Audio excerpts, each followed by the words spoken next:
মঞ্চে উপস্থিত আমার সমস্ত এমপি, নবনির্বাচিত বিধায়ক, প্রদেশের অংশ সাথী বন্ধু, অন্যান্য কার্যকর্তাগণ, দেশের বন্ধুরা, বহু কর্মী গ্রাম ছেড়ে এসছেন অত্যাচারের ভয়ে, সবাইকে আমার অভিনন্দন। সকাল থেকে অনেকে এসছেন, সকাল থেকে আমাদের এখানে ধর্ণামঞ্চ, সারা ভারত জুড়ে আজকে ভারতীয় জনতা পার্টির নেতৃত্বে পশ্চিমবাংলার রাজনীতি হিংসার বিরুদ্ধে ধর্ণা বিক্ষোভ চলছে। আমরা এখানে তার আয়োজন করেছি শুধু এই জন্য যে গণতান্ত্রিক ব্যবস্থার মধ্যে এই ধরনের হিংসা কোনো জায়গা নিতে বুঝিতে পারবেন। যারা এর আগে নির্বাচনে স্লোগান দিচ্ছেন বদলা হবে বদলা নয়, তারাই এখন কেবল বদলা নিচ্ছেন। পরিষ্কার বলে দিয়েছেন নির্বাচন হয়ে গেলে দেখে নেব, নির্বাচন কমিশন সেন্ট্রাল কোর্ট চলে গেলে দেখে নেব। সেই দেখা দেখি কাজ চলছে, সেটা এমন পর্যায়ে পৌঁছেছে যেটা পশ্চিমবঙ্গে অভূতপূর্ব। দেশ বিভাজনের সময় মাত্র সেটা দেখা গেছে। বন্ধুগণ, এই ধরনের ঘটনা বারবার হচ্ছে। সেই জন্য 46-47-এর যে দেশ বিভাজন, সেই তার পূর্ব সংকেত মনে হচ্ছে। আগে আমরা এটা বলেছি। পশ্চিম বাংলাদেশ বানানোর চক্রান্ত চলছে, আর দিনকে দিন তার বৃদ্ধি হচ্ছে। সিএ আইন পাস হওয়ার পরে সারা পশ্চিমবঙ্গে আগুন জ্বলেছিল, শত শত কোটি টাকা রাষ্ট্রীয় সম্পত্তি নষ্ট হয়েছিল। কোন ব্যবস্থা এই সরকার নেয়নি, এটা লাঠিও মারেনি, এফআইআরও করেনি। পঞ্চায়েত নির্বাচনে আমরা দেখেছি কিভাবে লুট হয়েছিল, অত্যাচার করা হয়েছিল আমাদের কর্মীদের, বিরোধীদের উপরে। তার বিরুদ্ধে কোন ব্যবস্থা কেউ নাই, বরঞ্চ পুলিশ সেই দুষ্কৃতকারীদের সাহায্য করেছে। পশ্চিমবঙ্গের মানুষ ধীরে ধীরে ভয়ের মধ্যে থাকতে আরম্ভ করেছে।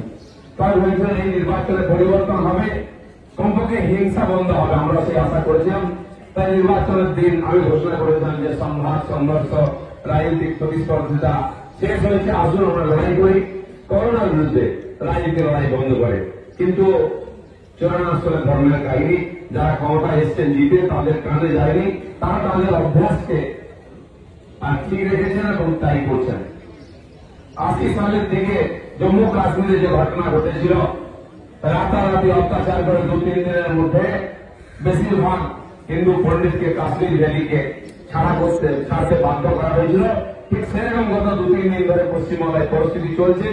বহু হিন্দু গ্রামকে গ্রাম ছেড়ে অন্য গ্রামে আত্মীয় বাড়িতে শহরে চলে এসছে।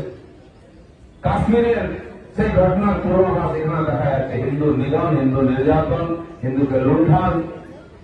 গতকাল পর্যন্ত 60,000 লোকের হিসাব ছিল আমাদের, যারা নিজের বাড়ি ছেড়ে চলে গেছেন, গ্রাম ছেড়ে চলে গেছে, আত্মীয় স্বজন পাশের রাজ্যে জেলায় চলে গেছেন।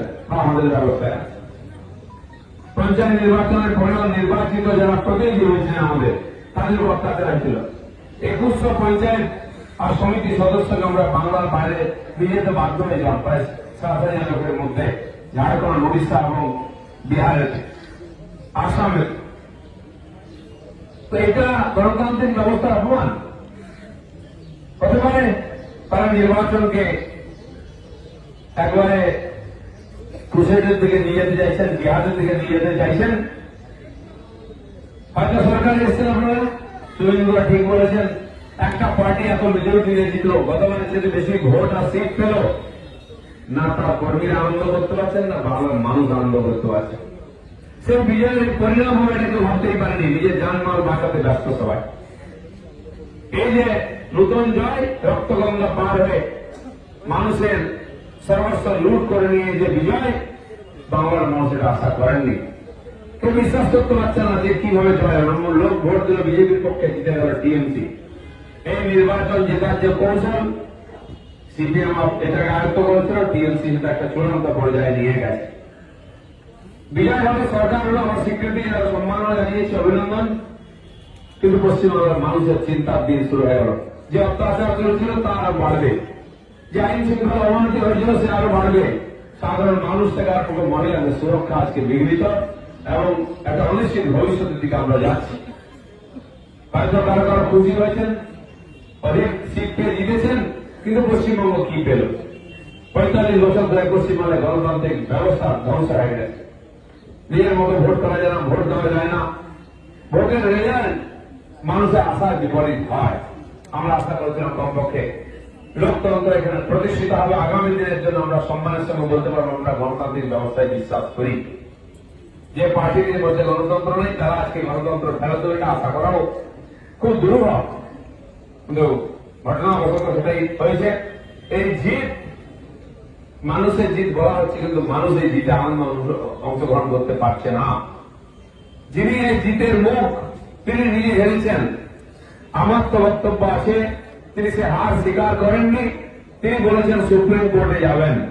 আমি বলছি যদি আপনার সত্যি সৎসাহস থাকে, আপনার জিতের প্রতি আপনার আত্মবিশ্বাস থাকে, আপনি যান সুপ্রিম কোর্টে, জিতে আসুন। আর ততদিন পর্যন্ত কোন উপনির্বাচন আপনি লড়বেন না, এই কথা বাংলার মানুষকে দিন, যদি আপনার দম থাকে। আপনার কথার কাজে কোনোদিন মিলছিল না।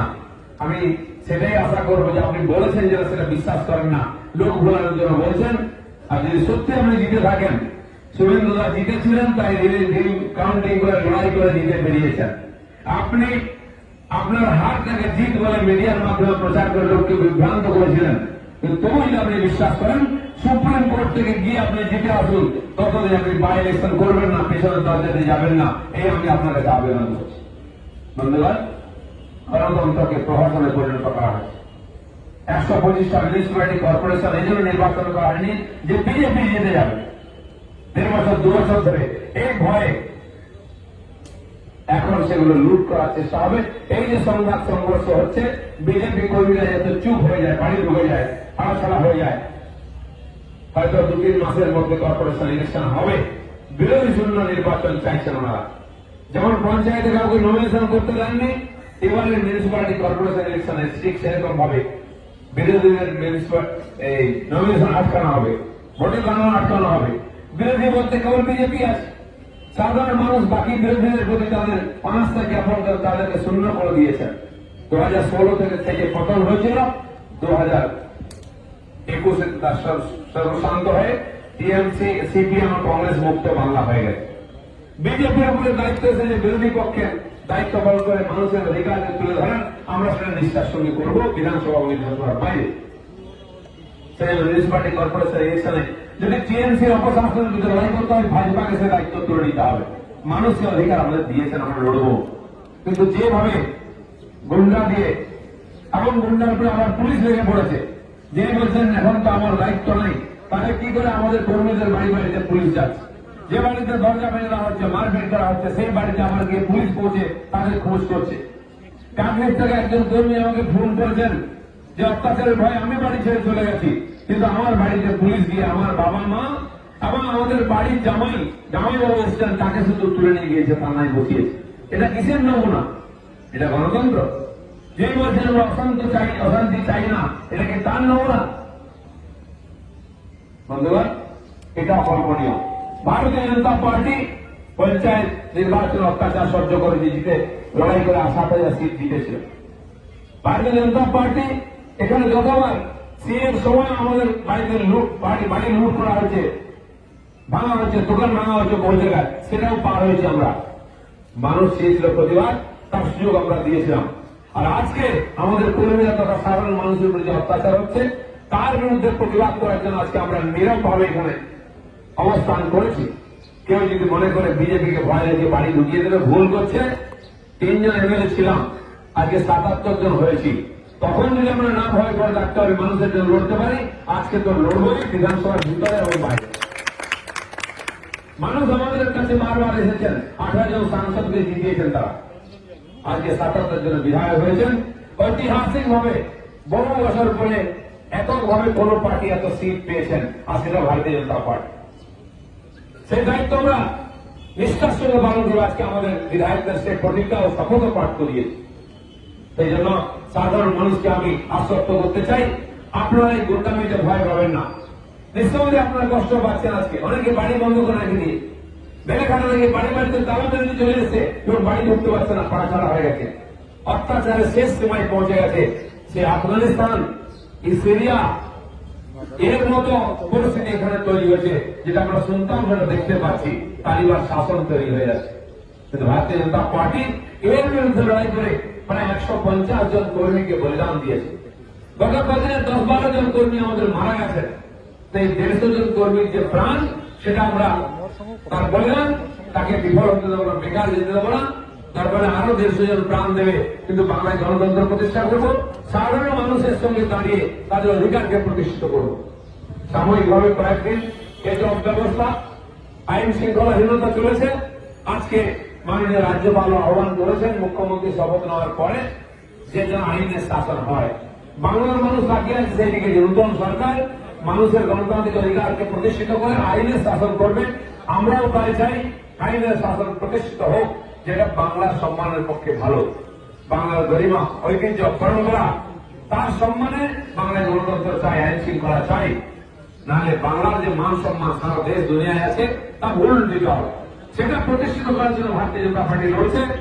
এত কর্মীর প্রাণ গেছে, এত মানুষ ঘাড় হয়েছেন, তাদের জন্য আমরা পাশে দাঁড়িয়েছি। হাজার হাজার বাড়ি ভেঙে দেওয়া হয়েছে, লক্ষ লক্ষ টাকা ক্ষতি করা হয়েছে। বহু জায়গায় আমরা পার্টি অফিস ভাড়া নিয়েছিলাম, কোথাও লজে কারো বাড়িতে, সেগুলো ভেঙে দেওয়া হয়েছে। কোন ব্যক্তির বাড়ি ভাড়া দিয়েছিলেন, কিন্তু তার লক্ষাধিক টাকা নষ্ট হয়ে একাধিক জায়গা থেকে ফোন আসছে আমার কাছে। লজ ভাড়া দিয়েছিলেন আমাদের কোথাও প্রার্থী, কোথায় করবে, সেটাকেও ভেঙে দেওয়া হয়েছে। এই ধরনের জঘন্য ঘটনা আমরা কোনদিন দেখিনি। পশ্চিমবঙ্গে এসে লজ্জার দুঃখের দিন, কালো দিন আর কোনদিন আসেনি। আমি আশা করব বাংলার মানুষ এবার যেমন বেরিয়ে এসে সাহসের সঙ্গে ভোট দিয়েছিলেন, আগামী দিনে তারা এই অন্যায়ের প্রতিবাদ করবেন এবং ভারতীয় জনতা পার্টি তার নেতৃত্ব করবে। বন্ধুগণ, আজকে এই প্রতীকী বিক্ষোভ, এর একটাই উদ্দেশ্য, বাংলার মানুষকে আমরা বোঝাতে চাই ভারতীয় জনতা পার্টি লড়াই করেছে, করবে ন্যায়ের পক্ষে, গণতন্ত্রের পক্ষে। এবং সারা ভারতবর্ষে বিজেপির কোটি কোটি কর্মী কার্যকর্তা আজকে পশ্চিমবঙ্গের বিজেপির পেছনে এবং পশ্চিমবঙ্গের মানুষের পেছনে আসেন। এটা দেখাবার জন্য সারা দেশে হয়তো কয়েক হাজার জায়গায় এরকম আজকে প্রদর্শন চলছে, হাজার নয় লক্ষাধিক জায়গায় চলছে প্রত্যেক মন্ডল স্তরে। তো সেই জন্য আমরা এখানে আজকে বিক্ষোভ অবস্থান করেছিলাম, একটাই কথা বলার জন্য, বাংলার মানুষকে বোঝাবার জন্য যে আমরা আপনাদের সঙ্গে আছি। এই গুন্ডামি, এই লুটপাট, এটা বাংলার মানুষ সহ্য করবে না। ভারতীয় জনতা পার্টি তার জন্য মুখ চিতিয়ে লড়বে। এই অত্যাচার, অন্যায় এবং ক্ষতির পরেও আমরা নিজের জায়গা ছাড়বো না, আমরা নেতৃত্ব দেবো, মানুষের সঙ্গে থাকবো। এটুকু বলে সবাইকে ধন্যবাদ। ভারত মাতা কি জয়।